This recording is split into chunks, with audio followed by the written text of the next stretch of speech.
Assalamualaikum warahmatullahi wabarakatuh. Kembali lagi di Pupu Channel, belajar insya Allah menyenangkan. Pada kesempatan kali ini Ustazah Puji akan membahas soal-soal yang keluar di PTS mata pelajaran PKN. Untuk itu marilah kita mulai dengan bacaan basmalah bersama-sama. Bismillahirrahmanirrahim. Mulai membahas nomor 1, silahkan dipersiapkan semua peralatannya ya. Bagaimana, sudah siap? Baik, kita mulai dari nomor 1. Patung religi berfungsi untuk titik-titik. A. Dinikmati keindahan bentuknya. B. Sarana beribadah. C. Menghias bangunan. D. Memperingati peristiwa bersejarah. Jadi jawaban yang paling tepat adalah B. Kenapa B? Karena A itu digunakan untuk dekorasi ya, fungsi dekorasi. Yang C arsitektur ya, yang D itu adalah monumen. Nomor selanjutnya 2. Logam merupakan bahan untuk membuat patung dengan teknik titik-titik. A. Merakit. B. Memahat. C. Membutir. D. Mencetak. Kita mulai dari jawaban nomor A. Merakit itu tahu ya, merakit itu menyatukan satu bagian dengan bagian yang lainnya disatukan. Kemudian kalau memahat, kita pakai alat pahat ya. Dan tentunya kita memakai bahan yang mudah dipahat ya, bisa kayu, bisa batu ya. Yang C membutir. Membutir itu mengukir dengan alat bantu juga, misalnya pisau, cutter, kawat. Kalau mencetak itu kita harus mencairkan bahannya dulu, barulah kemudian kita memasukkan atau menuangkan cairan yang ada pada cetakan yang sudah tersedia, barulah terbentuk patung yang sesuai keinginan kita. Nah, logam sendiri itu kebanyakan dirakit, seperti kita melihat robot-robot.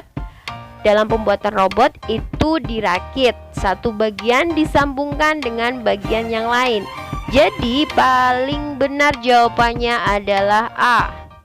Nomor berikutnya, penampilan karya patung yang hanya menampilkan bagian badan dari dada, pinggang, dan panggul disebut patung titik-titik. Nah anak-anak, marilah kita ingat materi kita di video pembelajaran Ustazah tentang bagian-bagian atau macam patung berdasarkan bagiannya. Yang pertama adalah patung lengkap atau patung seluruh tubuh. Tentunya terdiri dari kepala, badan, dan seluruh tubuh termasuk kaki dan tangan. Sedangkan patung dada hanya terdiri dari dada, menampilkan dada atau panggulnya.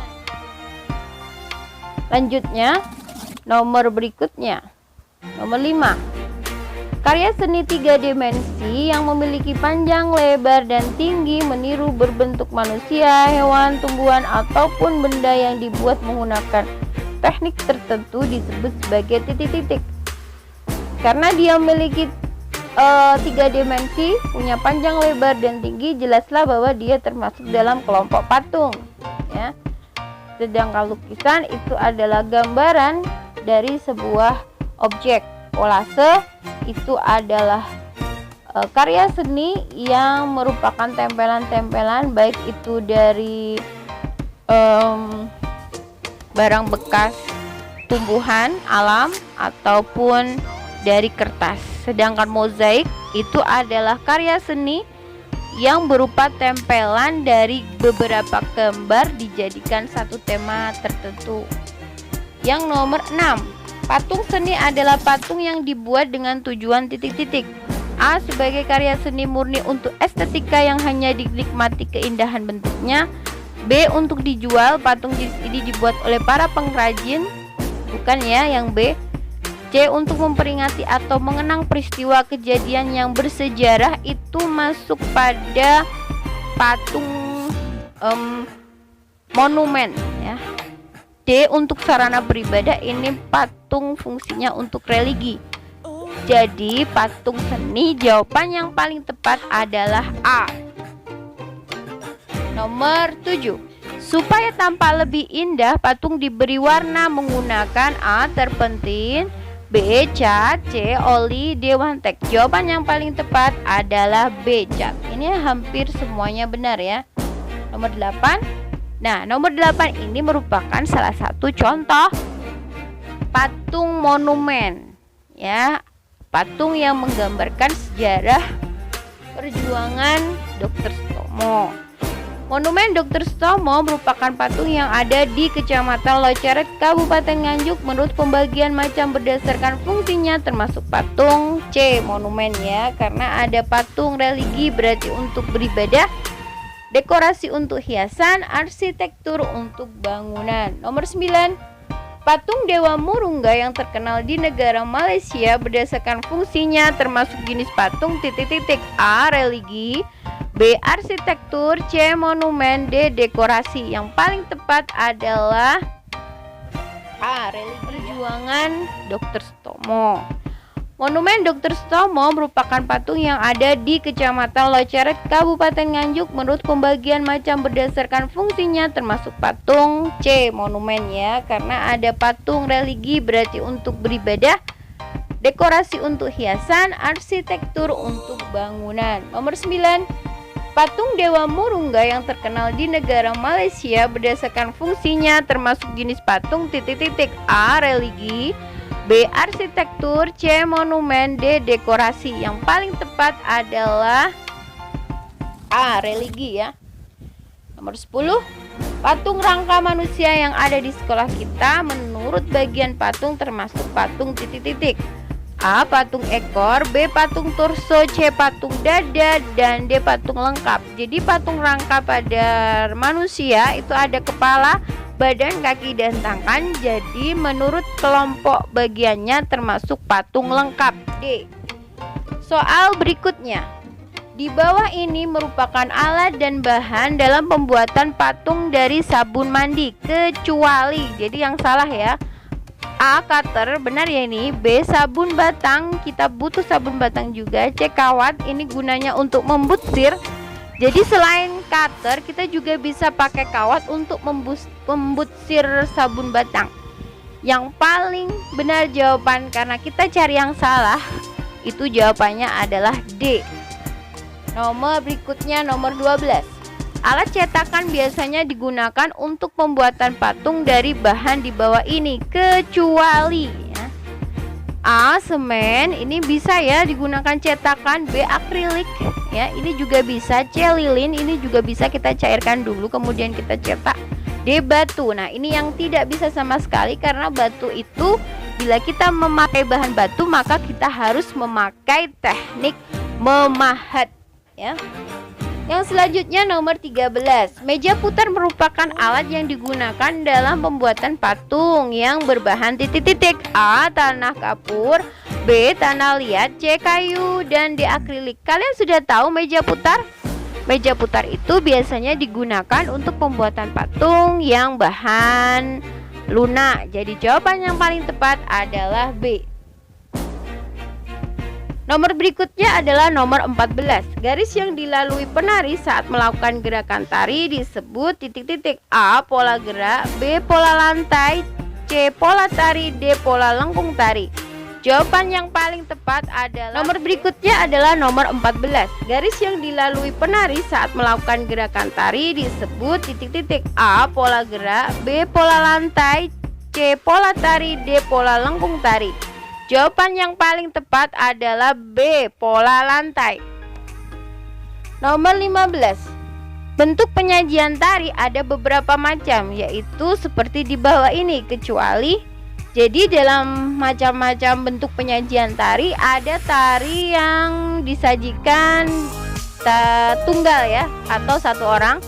Ada tari yang disajikan dengan berpasangan dan ada tari yang disajikan dengan cara berkelompok. Jadi ada beberapa banyak orang yang menari. Jawaban yang paling benar adalah A karena kita cari yang kecuali. Jadi yang salah. Berikutnya yaitu nomor 16. Di bawah ini merupakan macam gerak tari kecuali.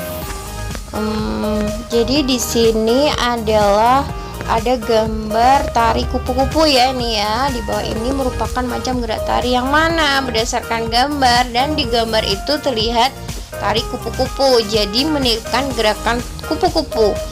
Jadi menurut macam bentuk tariannya, macam gerak tarinya, ada gerak tari klasik, ada gerak tari kreasi, dan ada gerak tari kerakyatan atau daerah. Jadi jawaban yang benar kalau menurut gerak tarinya adalah gerak tari klasik. A ya jawabannya. Nomor 17, tari saman merupakan tari daerah yang berasal dari D ya, Aceh. 18, pola lantai pada tari saman adalah, kita tahu bahwa tari saman itu dalam keadaan duduk berjajar horizontal. Jadi dia masuk pada A, lurus ya. Kemudian nomor 19, bagian tubuh mana saja saat kalian mempraktekkan tari di rumah yang kalian gerakan seperti tersebut di bawah ini, kecuali, itu jawabannya adalah D, karena ketika kita menari kita menggerakkan tangan, kaki, badan ya.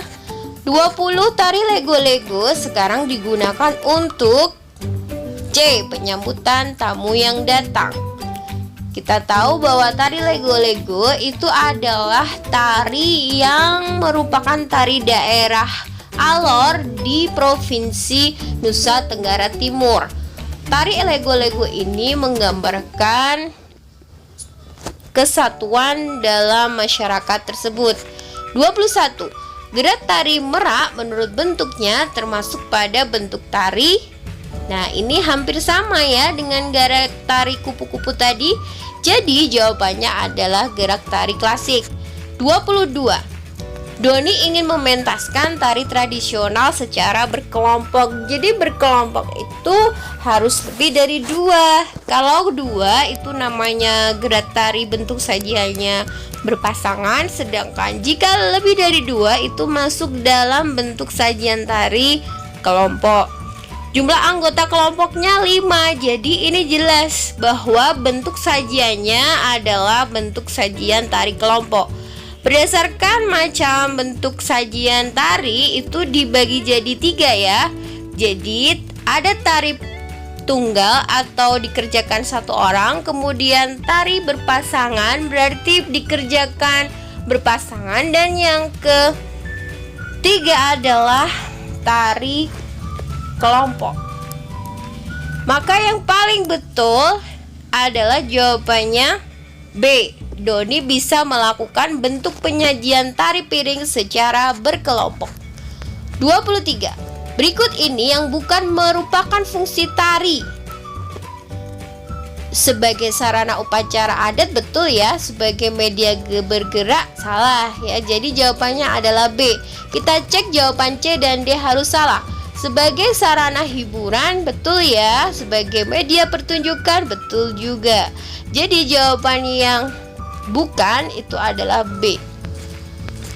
24. Tari yang berasal dari daerah Nganjuk adalah, kemarin saat pembelajaran Ustazah, coba cek di video Ustazah di description box itu ada tentang video pembelajaran tentang tari ya. Kita juga sempat sedikit membahas tentang tari Mungde. Tari Mungde itu adalah tari yang berasal dari daerah Nganjuk. Jadi jawabannya adalah A. 25. Tari dari Provinsi NTT dari daerah Alor merupakan tari yang menggambarkan persatuan kesatuan, disebut A ya. Jawabannya adalah tari lego-lego. Nah anak-anak, 25 soal sudah kita bahas tuntas. Jadi untuk pembelajaran kali ini Ustazah cukupkan, dan jangan lupa ya, untuk kolom komentar silahkan isi pertanyaan kalian, nanti Ustazah akan jawab. Dan jika ada pertanyaan, alasan atau sanggahan dari apa yang Ustazah sampaikan, silahkan disampaikan di kolom komentar. Ustazah akan jawab satu persatu insya Allah ya. Kuis untuk kalian adalah, nah ini kuis bagi kalian, tolong dijawab di kolom komentar ya.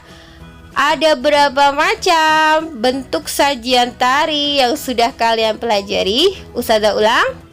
ada berapa macam bentuk sajian tari yang sudah kalian pelajari? Dan pertanyaan kedua adalah, macam tari menurut geraknya ada berapa?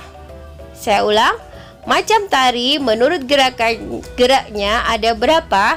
Jadi yang pertama tadi macam tari berdasarkan bentuk penyajiannya, yang kedua adalah macam tari berdasarkan gerak tarinya.